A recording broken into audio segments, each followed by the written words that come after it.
Agar kami semakin mengerti apa kehendak-Mu Tuhan. Agar hamba yang akan menyampaikan firman, biarlah Tuhan bekerja, berperan dalam firman ini. Di dalam nama Yesus Kristus kami berdoa. Amin.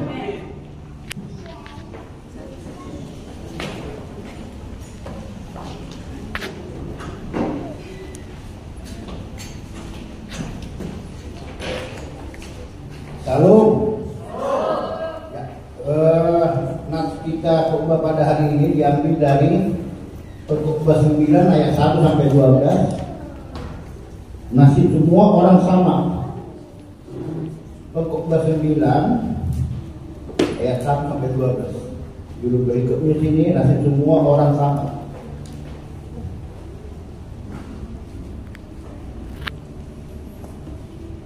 Ya, berapa? Mari untuk menghargai firman Tuhan, saya undang berdiri. Saya yang ganjil, Bapak Ibu yang benar ya.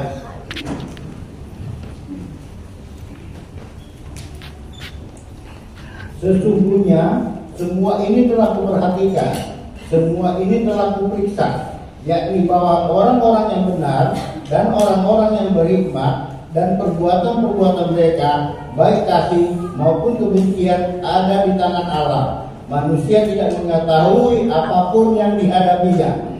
Segala sesuatu sama bagi sekalian. Nasib orang sama, baik orang yang benar maupun orang yang fasik, orang yang baik maupun orang yang jahat, orang yang tahir maupun orang yang najis, orang yang mempersembahkan korban maupun yang tidak mempersembahkan.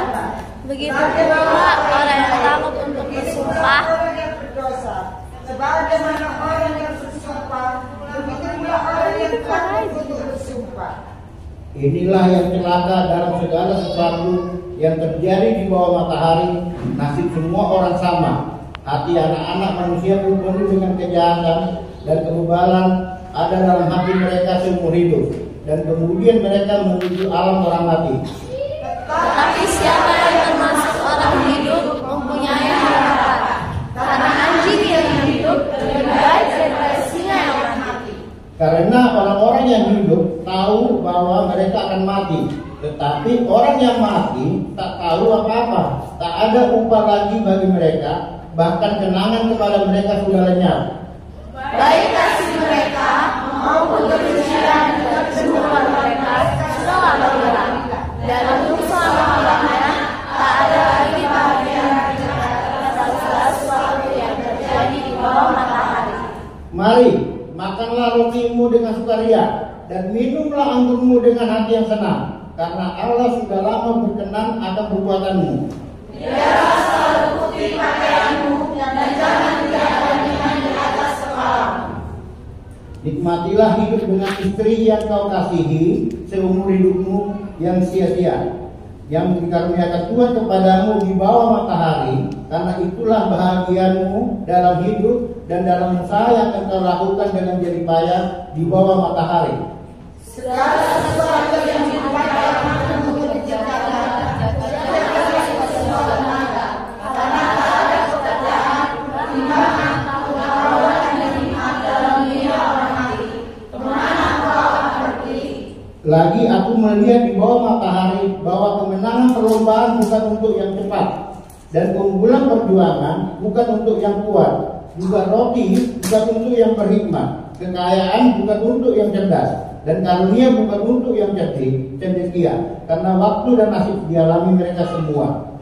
Karena manusia tidak mengetahui waktunya, seperti ikan yang ditangkap dalam garam yang mencelakakan, dan seperti burung yang tertangkap dalam darah, begitulah anak manusia terjerat pada waktu yang malam, karena hal itu menimpa mereka secara tiba-tiba.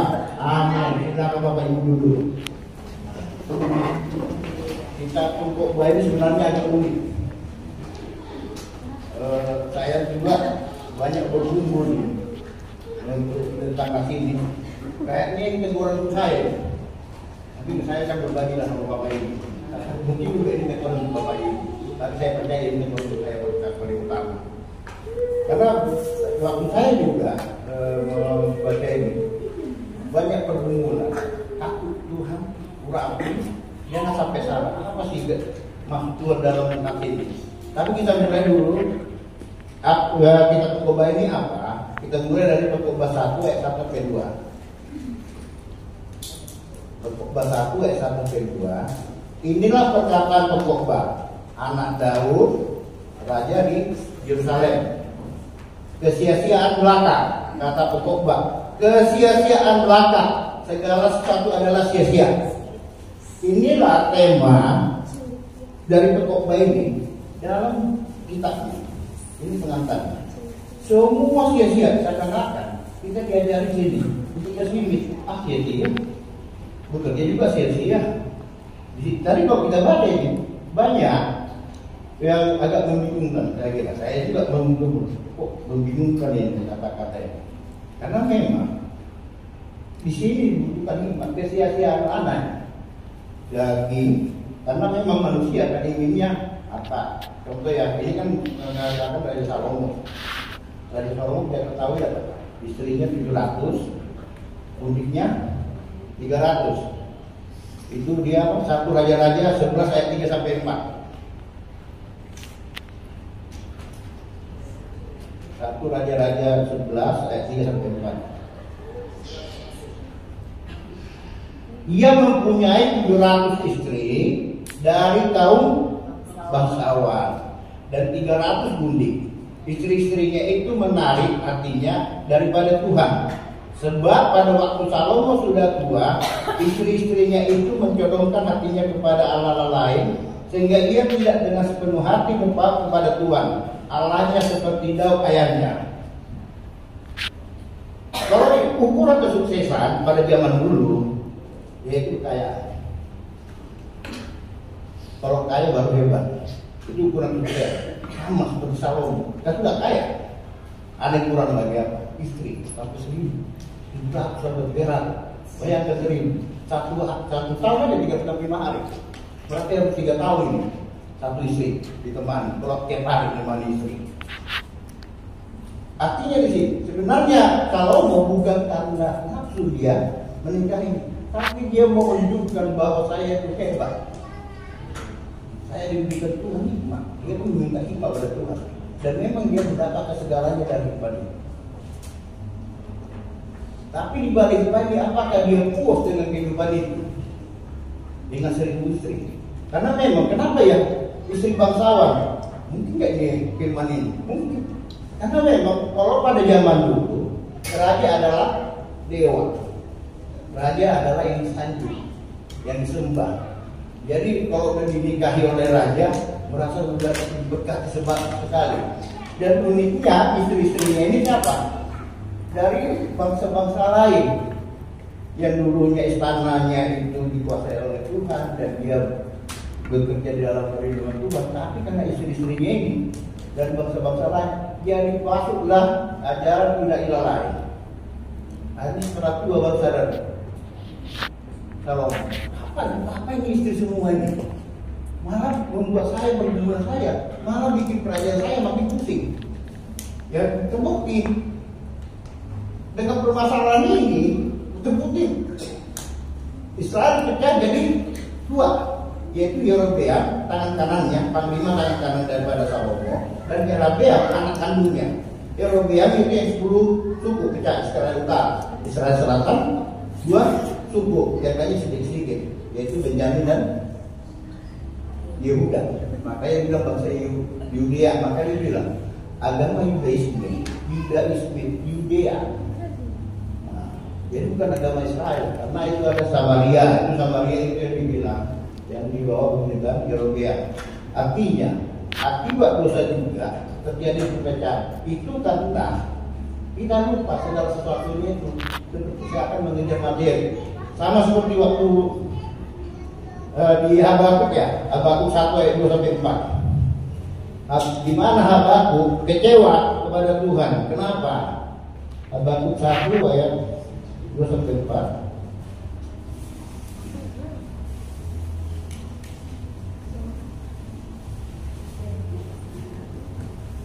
Berapa lama lagi Tuhan aku berteriak, tetapi tidak kau dengar. Aku berseru kepadamu, penindasan tetapi tidak kau tolong. Ayat 3. Mengapa engkau memperlihatkan kepada kejahatan hingga aku memandang kelaliman, ya aniaya dan kekerasan ada di depan mataku, pembantahan dan pertikaian terjadi. Itulah sebabnya hukum kehilangan kekuatannya dan tidak pernah muncul keadilan. Sebab orang fasik mengepung orang besar, itulah sebabnya keadilan muncul terbalik. Di sini Habakuk kecewa kepada Tuhan. Kenapa kami yang mengikuti Tuhan, yang percaya kepada Tuhan menjadi orang yang terkuat? Karena mereka jadi dibuang di bangsa Babilonia yang utara, bangsa Asyur. Bukan kayak umat Allah, bukan kayak umat, tapi harus bangsa yang tidak percaya kepada Tuhan yang memperbudak mereka.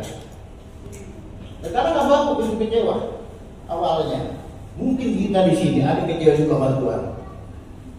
Wah, aku udah beribadah, aku udah melayani, kok ekonomi saya malah turun? Saya bilang ini juga bagi saya.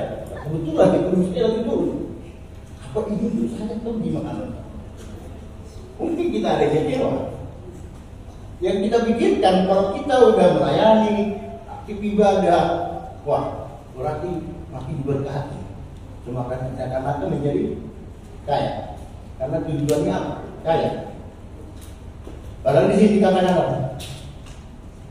Tapi dicabut ya. Nah, tapi di Habakuk 3 ayat 17-18 dikatakan apa? Habakuk 3 ayat 17-18.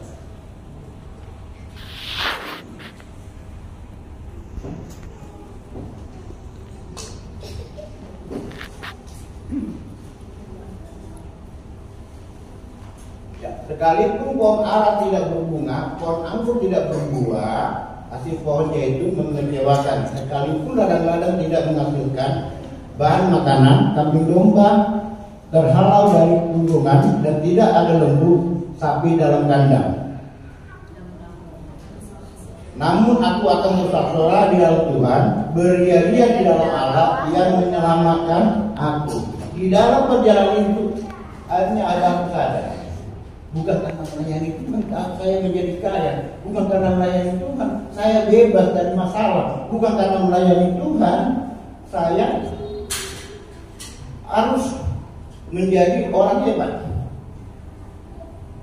Ya mungkin kita ada yang mau melayani di sini pikirnya begitu dulu, tapi di sini Habakuk juga disadarkan, oh iya, tapi karena proses Tuhan. Tapi saya teringat komputer kami dari malam hari Rabu, yaitu dari Mama Rikina. Di 51 ayat 1 sampai 3. 51 ayat 1 sampai 3 dikatakan itu.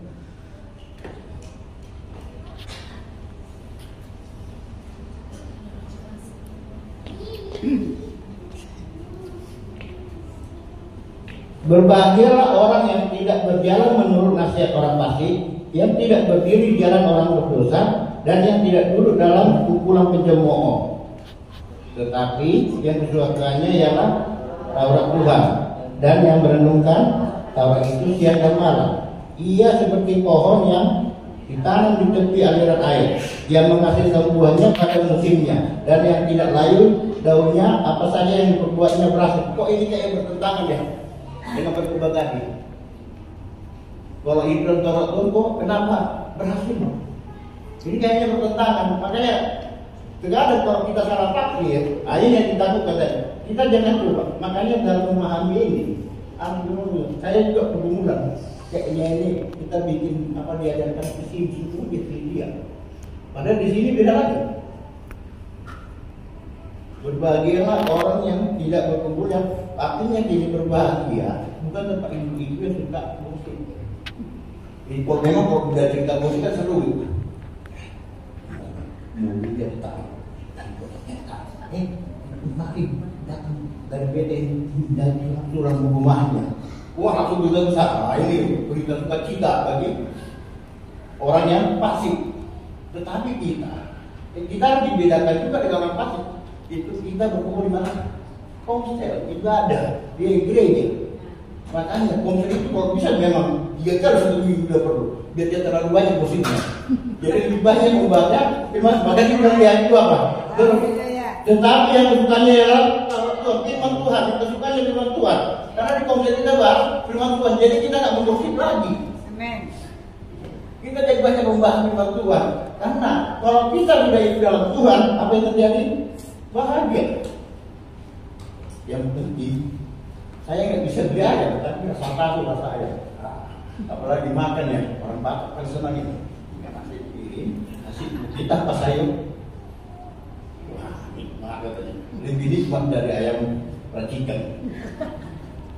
Kalau dengan hati yang sukacita. Kalau bisa memang 3 kali sih kita ngomongnya. Wah, kalau itu baru seru. Banyak kita berkumpul dengan orang-orang percaya, orang yang hidup dalam Tuhan.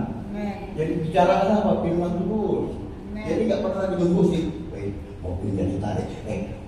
Bukan datang dan bang. Dan dia dengan firman Tuhan. Mau ditarik itu rumahnya, mau diputus. Mau di sini juga itu kan. Pak, kalau itu berita besar gitu. Tetapi kalau di kita, di kota, kalau ada teman kita yang susah, kita berdoa ya, biar dia dikuatkan. Oh, ada yang sakit, kita berdoa ya, biar dia disembuhkan. Tidak ada bicara. Kalau ada yang jatuhkan, misalnya asurannya jatuh, harus kita berdoa biar dipulihkan ekonominya. Ada persekutuan.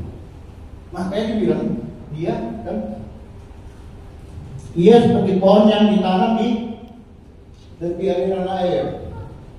Ukuran keberhasilan bukan tanda kekayaan.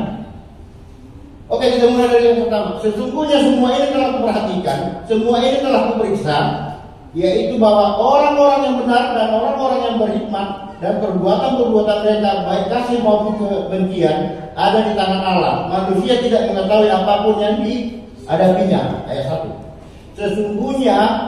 Sesungguhnya berarti ada kata sebelumnya.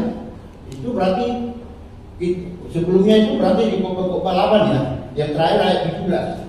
Dikatakan apa? Maka nyatalah kepadaku bahwa manusia tidak dapat menyelami segala pekerjaan Allah yang dilakukannya di bawah matahari. Bagaimanapun juga manusia lelah mencarinya, ia tidak akan menyelaminya. Walaupun orang yang beriman mengatakan bahwa ia mengetahui, namun ia tidak dapat menyelaminya. Siapa yang tahu pikiran Allah? Siapa yang bisa mengatakan saya masih hidup besok hari? Saya kasih garansi saya masih hidup besok hari. Bisa nggak kita kasih garansi? Oh, karena kaya hidup sampai umur 100 tahun. Karena Anda orang miskin, hidup Anda kayak 40 tahun, 50 tahun berbutuh Tuhan. Mungkin. Makanya dikatakan di apa di sini? Di yang ayat 2, segala sesuatu sama bagi sekalian, nasib orang sama, nasib orang sama. Baik orang yang benar maupun orang yang fasik, orang yang baik maupun orang yang jahat, orang yang tahir maupun orang yang najis, orang yang mempersembahkan korban maupun yang tidak mempersembahkan korban. Sebagaimana orang yang baik, begitu pula orang yang berdosa. Sebagaimana orang yang bersumpah, begitu pula orang yang takut untuk bersumpah. Berarti orang kaya sama orang miskin semua nasibnya sama. Orang sakit sama orang gagal juga nasibnya sama. Orang beribadah yang memberi korban, orang yang beribadah dengan tidak beribadah nasibnya sama. Berarti kalau saya beribadah begitu. Nah ini dia. Kalau salah tafsir bahaya ini. Kan sekarang banyak orang yang nggak perlu belajar teologi. Saya sendiri yang mengartikan ini kalau dengan ayat dia. Kalau dengan ayat ya, bukan Alkitabiah. Kalau dengan ayat ya Pak beribadah.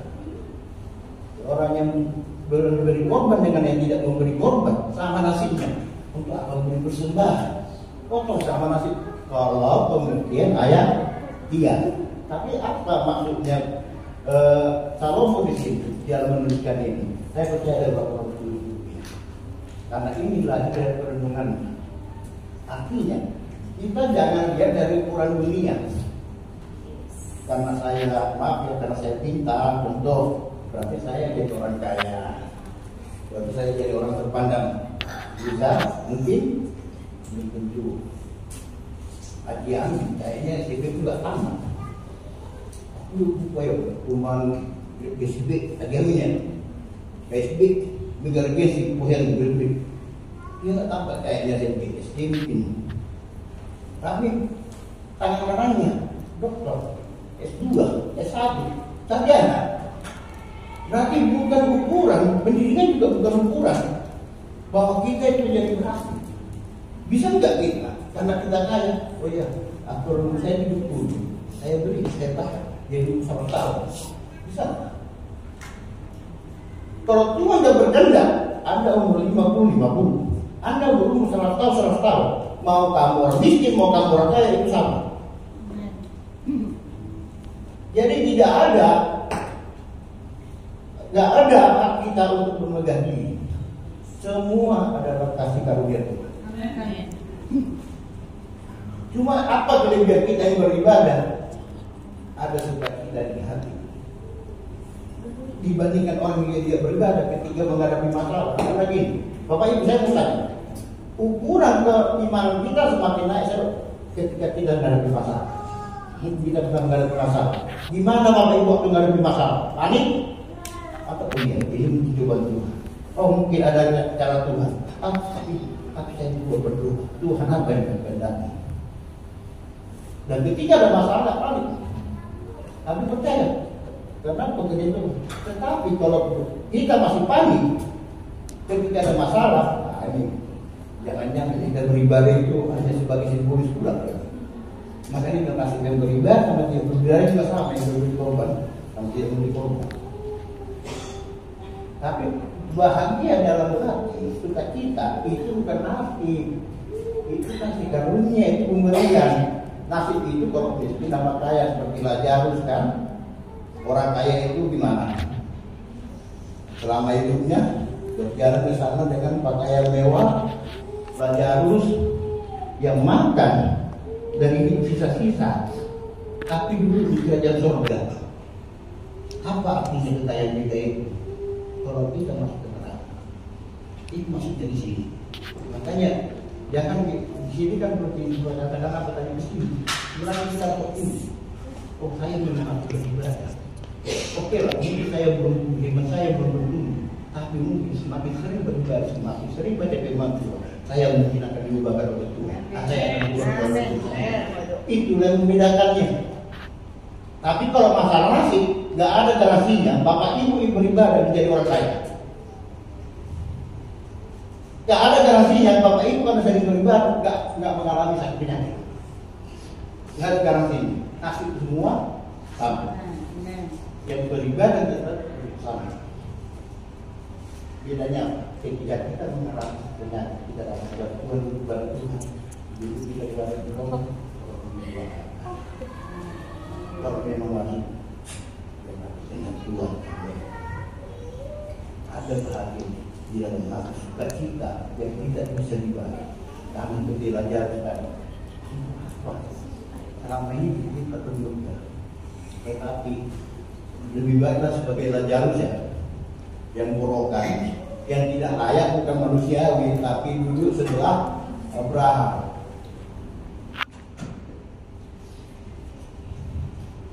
Tetapi siapa yang termasuk orang hidup? Yang sebenarnya yang 4 ya. Oh yang 3. Inilah yang celaka dalam segala sesuatu yang terjadi bahwa matahari nasib kembang sama. Hati anak manusia pun penuh dengan kejahatan dan kebebaran ada dalam hati mereka seumur hidup dan kemudian mereka menuju alam orang mati. Saya mau kata, saya pendeta, saya pendidikan oke lah ya. Mungkin nggak saya melakukan dosa. Kenapa?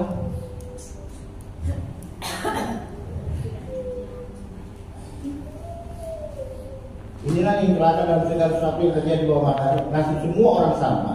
Hati anak-anak manusia pun penuh dengan kejahatan, karena di dalam kedagingan saya butuh namanya duit. Uang nggak dibawa mati, tidak punya uang terasa mati. Ya ini masalahnya. Kita sadar waktu bilang itu, uang tidak dibawa mati. Iya bro, karena uang terasa mati benar juga. Ini yang bikin dulu saya terkadang. Sekarang kan di hati kita ini juga, pernah nggak merasakan bahwa di hati kita ini juga sering bertentangan bagi kita. Ketika kita ada menginginkan sesuatu, beli, misalnya sekolah, bulan, karena dia bisa tahun depan. Lalu pas lagi kita nggak butuh duit, betul lagi pada sekolah, ada dompet, jangan. Itu artinya, kalau dibilang apa orang pintar, bukan orang yang percaya. Ada ruang kosong di hati kita yang harus diisi. Itu yang dikatakan diisi oleh Roh Kudus tadi. Bahwa di hati kita itu ada suara-suara kebenaran yang harus kita dengar. Makanya sekarang hati kita itu bertengkar. Yang iblis, membedakan kita dengan orang yang tidak beribadah, kita lebih kuat dalam hal penguasaan ini. Amin. Ada masalah, ada. Semua kita punya masalah. Apalagi saya lagi banyak bergumul. Anak saya berangkat, bawa sekian, belum bisa di rumah atau paspornya. Lagi bergumul. Tapi bukan karena itu, saya coba Tuhan. Kenapa ya waktu saya dulu masih kecil anak-anak 1 juta gak berapa sehari. Kok sekarang dari dulunya Tuhan malah jauh gitu. Berarti saya juga dulu membuat kemungkinan melakukan dosa mungkin. Cuma masalah tadi di mana kita menghadapi pertentangan di dalam hati kita, pergumulan di dalam pikiran kita. Itu makanya kita masih hidup. Kalau udah nggak, pergumulan itu berarti sudah mati. Tetapi siapa yang termasuk orang hidup mempunyai harapan, karena anjing yang hidup lebih baik daripada singa yang mati. Kenapa dibilang anjing yang hidup lebih baik daripada singa yang mati? Anjing itu perkara apa? Kalau orang Jawa Batak asu sebenarnya itu tanda apa? Biji. Jawa Batak itu ya asu. Kalau enggak, kalau agak di kota, orang Cina. Kalau presiden dibilang anjing, berarti kita orang Cina. Tapi harimau, raja kita, cuma katanya sudah tahu semua. Tapi nggak ada artinya lagi, udah mati. Tetapi kita, walaupun kita Cina, walaupun kita kekurangan, walaupun kita susah, tapi kita masih punya pengharapan. Amin. Makanya dikatakan anjing walaupun hina lebih mending, tapi masih hidup daripada mati. Kayak orang kaya tadi, Lazarus kan, sama orang kaya. Mending kan Lazarusnya masih bisa berumur, punya pengharapan untuk selamat, daripada harimau yang sudah mati, orang kaya yang sudah mati. Tidak ada lagi pengampunan. Makanya sekali lagi kita hidup, mari kita melayani Tuhan. Amin. Karena waktu kita melayani Tuhan, kita yang akan diproses. Kita akan merasakan semakin dekat dengan Tuhan. Tetapi ketika kita ada masalah, kita makin kuat. Makanya ukuran iman memang sebenarnya arti itu dari mana? Ketika kita menghadapi masalah, mau lari dari Tuhan atau malah dekat kepada Tuhan kalau lagi ada masalah. Ini ya. Lari dari Tuhan atau datang kepada Tuhan dan orang kaya. Aduh. Malah kalau kepercayaan dulu gimana? Datang ke makam raja aja. Makam ke misionaris ya mungkin ya. Kalau di Medan itu kan di apa Hosea itu banyak itu yang mau makamnya nomensen itu minta berkati mungkin baru hukumnya kan nenek kakek moyangnya minta diberkati. Ketika menghadapi masalah larinya bukan bukan kepada Tuhan. Tuhan juga gak adil. Kecewa dah, percuma melayani. Mending jadi orang yang gak benar tapi kaya. Ini masalahnya. Mending jadi orang gak benar tapi kaya. Saya bisa ngomong pada hidupnya sementara, jangan seperti orang kaya. Enak dalam hidupnya, setelah kematian. Saya yakin kita semua ini makin kuat. Karena ini komsel semua. Amen. Wah, gimana? Komsel semua ini. Calon hidup, waras. Jadi, dimana-mana kuat. Punya masalah, amin. Amen. Aduh, jangan.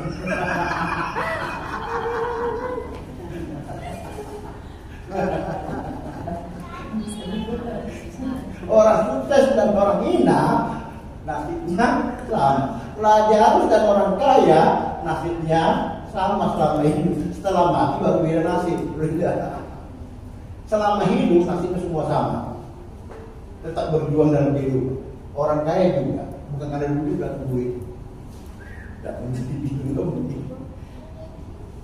Parah nih, semakin mumet. Bayangkan kalau kita orang kaya, datang orang miskin dari kampung, kita saling aja. Memang benar kita gak punya duit kan?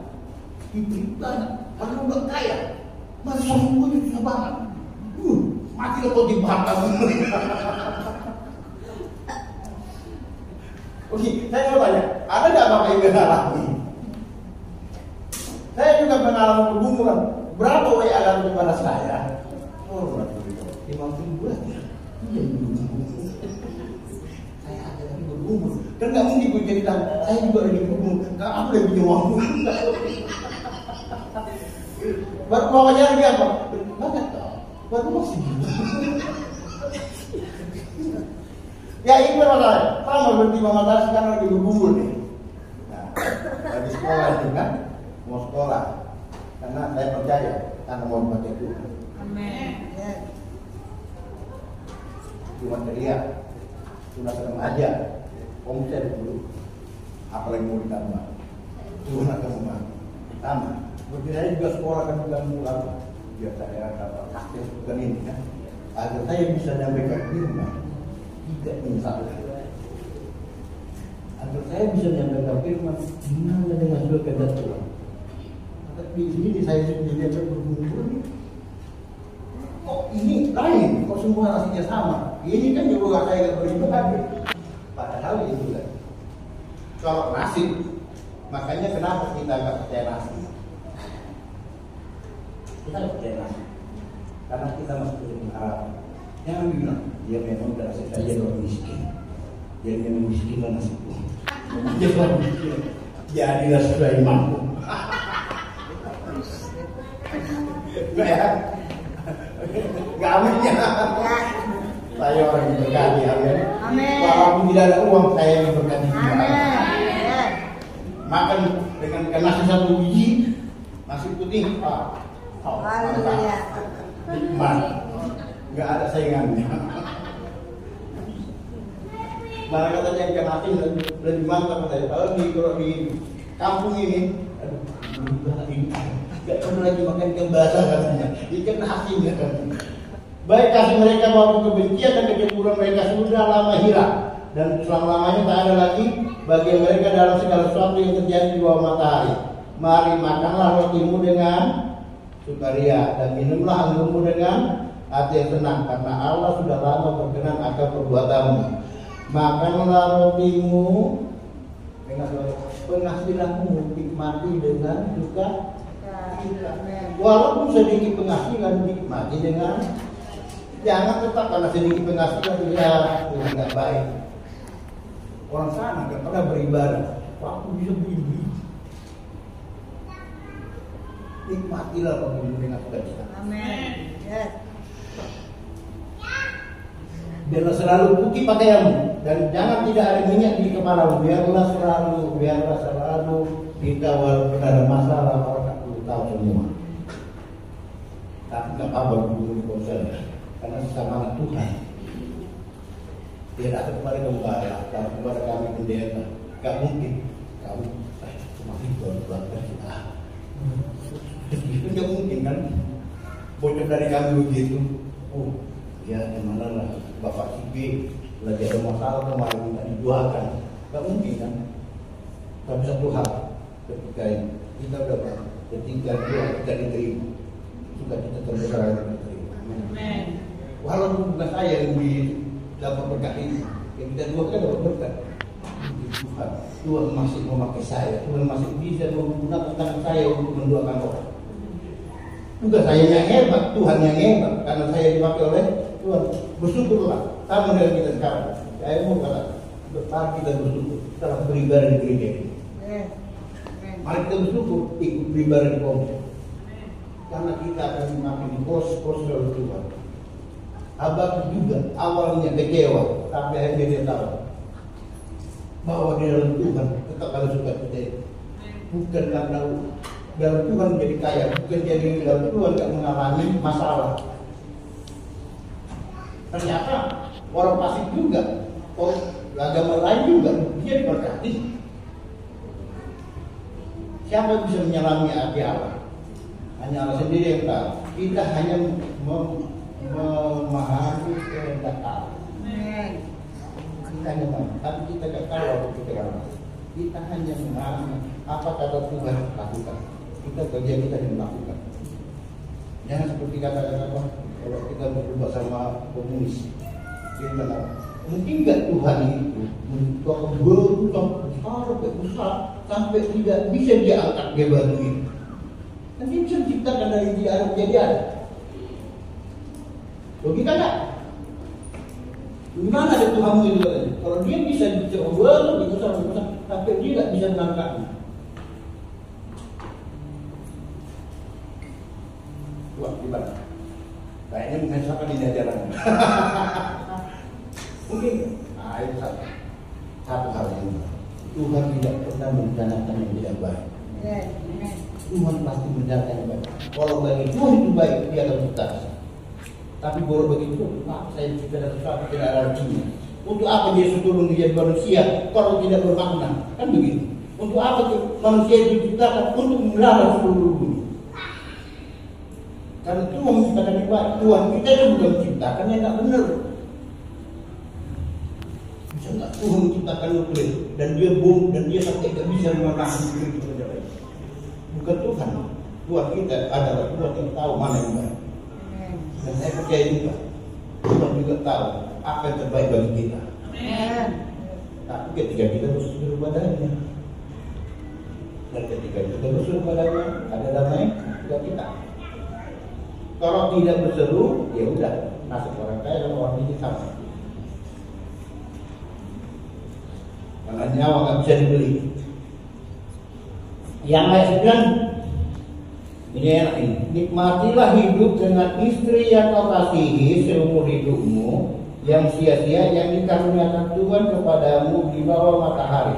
Karena itulah bahagiamu dalam hidup dan dalam usaha yang kau lakukan dengan jerih payah di bawah matahari. Ya ini kan dari saudaranya tadi 700 istri, 300 wanita ada artinya. Lebih baru satu, tapi bermakna. Nikmati karena itu. Nah ini kalau ada yang dua nggak apa-apa, tapi jangan tambah lagi itu aja. Kalau memang jangan lagi menikah. Kalau terjadi lain-lain terjadi, kan masih ada pertobatan. Yang bilang orang terus kalau saudara nggak bisa. Nikmatilah istri karena itu dikaruniakan Tuhan. Mungkin kita apa kan kalau lagi ada masalah di kerjaan, pulang ke rumah, curhatnya kemana? Ke istri. Padahal udah tahu kita istri nggak akan kasih solusi, cuma bisa menguatkan. Ya udah bang, kalau istri ya udah bang, sabar bang. Jadi gimana lagi? Begitu ya jawabannya. Padahal kita pinginnya lebih, tapi dengan jawaban itu menjadi suatu kenikmatan. Cuma teman curhat, masalahnya ada suami curhat, istri cuek. Bentar, lebih enak apa nonton drakor. Lebih penting drakor dia. Padahal suami mau curhat doang, dia nggak butuh solusi, dia nggak butuh jawaban. Cuma butuh apa? bahwa istri juga merasakan. Itu dulu. Akan kopi, kopi katanya dalam suami kan kerja. Kopi, tuh buat sendiri. Karena udah capek banget di jalan, udah dibayarkan di jalan. Wah, kalau sampai rumah, udah bayangkan nanti saya membuat kopi, tapi sampai ke rumah. Itu katanya. Di rumah tetangga lagi gosip. Kalau keluarga itu, suami istri itu dinikmati, nggak ada yang lebih dari itu. Paham kan? Mungkin bapak tasnya juga kan tegang dengan begitu ya bapak tasnya ya. Bapak tasnya bilang, ya udah kata kita berdoa, itu udah menyibukkan, mati, karena memang dia adalah penolong bagi kita. Dan kita juga perempuan, dengar aja, curhat pun suami itu dengar aja. Dia mungkin lagi bunga, lagi apa?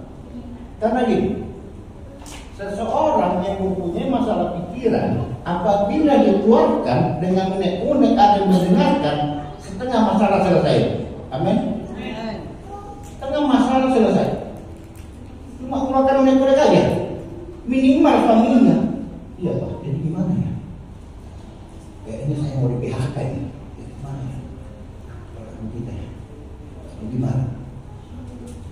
Amin, bukan menghasilkan solusi yang penting. Kan sayang istri itu, karena dia dikatakan perempuan itu untuk menolong. Ketika suami goyah, ada istri yang hebat yang dia mendengar, cuma mendengar keluhan, bukan minta solusi, dengar keluhan aja. Ya baru lihat. Ya, jangan bukan sama suami dicuekin, ibu-ibu. Sama juga kami laki-laki ya. Jangan bapak-bapak, kalau istri juga lagi mengeluh, ya kan baru disapu, datang lagi main, dibawa lagi apa, lumpur dari luar, kotor, belum lagi bajunya, pakaiannya, baru dimandi, udah pakai berlumpur lagi. Nah, istri bergomel, biar jangan marah kepada anak, dia nyampaikan suami, dan suami itu udah sabar aja. Itu aja jawabannya, bukan berarti suaminya cuci biar kotor pakaiannya. Sabar aja. Dipukul juga nggak ada artinya. Malah kalau itu sakit tidak juga susah. Hanya jawaban itu doang sebenarnya, bukan solusi. Nikmati. Apalagi kita lagi berkumpul di masalah ekonomi juga. Karena 2025 hati-hati loh, pajak naik, akan naik semua. Hati-hati 2025. Ini kalau kita ikuti berita TV, peluang di situ. Ini beras belum turunnya udah kecil banget. Gula malah naik, belum turunnya udah kecil. Maksudnya sebagai kita yang dekat dengan Tuhan, memang kita gak perlu khawatir. Tetapi mari kita, rumah tangga juga kita.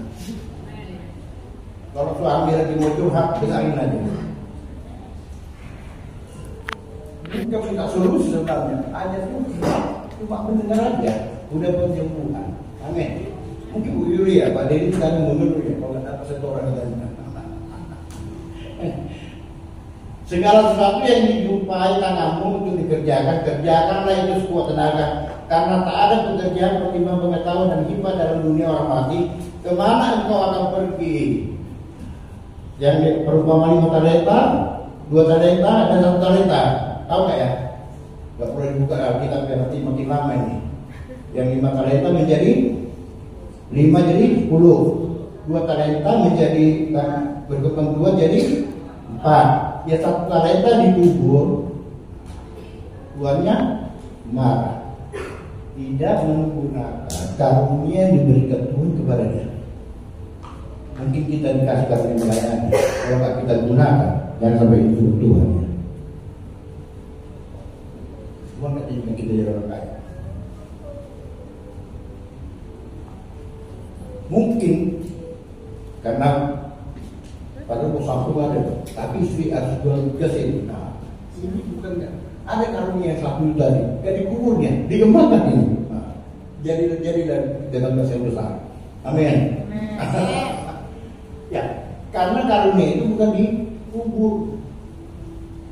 Kerjakanlah nikmat apa segala sesuatu yang diminta kamu untuk dikerjakan. Kerjakanlah itu sebuah tenaga. Kerjakan dengan tanggung jawab.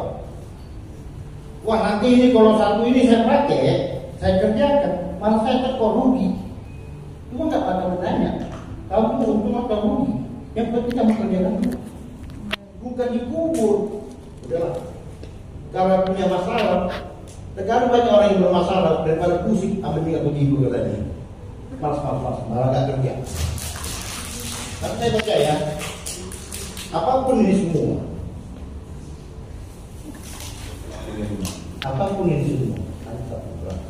mari kita bersyukur. Apapun yang didapat, nikmat. Walaupun kita punya masalah, apalagi keluarga ya, cuma mendengar ya kerja kita sebenarnya. Nanti kok pakai lagi marah yang tidak tahu yang dia yang ceritanya. Aku ditentukan di kantor. Cuma nggak salah sih dia ya. Udah besok kalau terlambat besok bangunnya. Cuma ini ya. Aku udah sembuh ya Pak Dere. Udah sembuh. Udah dibilang marah itu. Siapa yang bukan solusi. Saya percaya ketika kita hidup dalam kasih, ketika kita hidup dalam anugerah, ada sukacita. Mari saya undang Imam Kata. Yang terakhir kita buka di 1 Tesalonika 5 ayat 18.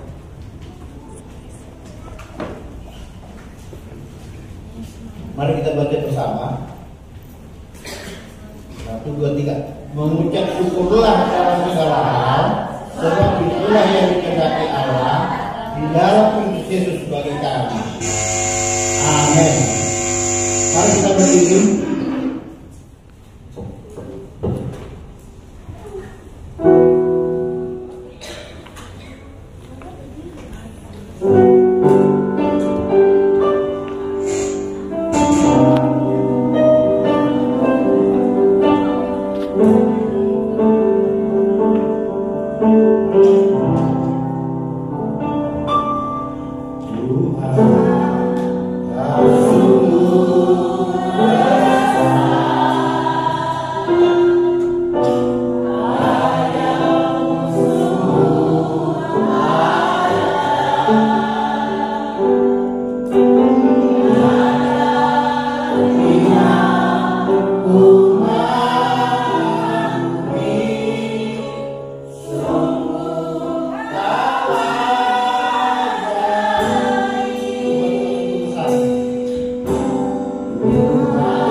Kami percaya Tuhan, apapun yang kami lakukan tidak ada sia-sia.